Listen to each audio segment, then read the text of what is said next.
అమ్మాయి మీ వదిన వెళ్ళిపోయేటప్పుడు కొంచెం బొట్టు ఇచ్చి పంపమ్మా. పుట్టి చెంది పంపొద్దు. ఇంత జాకెట్ ముక్కో ఇంక కనుక ఇచ్చి పంపించేసేయి.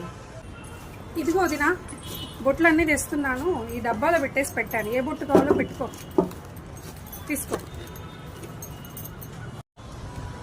వదిన బొట్టు అంటే ఇది కాదు వదిన, కుంకుమ బొట్టు. ఓ ఇది కూడా పెట్టుకొని కుంకుమ కూడా పెట్టుకోమంటావా? కుంకుమ పెట్టేసాయి. ఓకే వదిన, పెట్టుకుంటాను వదిన.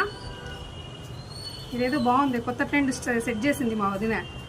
ఇదిగో వదిన, అత్తయ్య గారు జాకెట్ ఇమ్మన్నారు, కానీ మధ్య వీడియో వైరల్ అవుతుందిగా. ఈ జాకెట్ ముక్క ఎవ్వరు వేసుకోరమ్మా, ఆ జాకెట్ ముక్క పెట్టకపోయినా పర్లేదని, అందుకే దాంతోపాటు ఈ నైటీ కూడా ఇస్తున్నావు వదిన. ఇది కూడా వైరల్ అవుతుందిగా ఈ మధ్య వీడియో.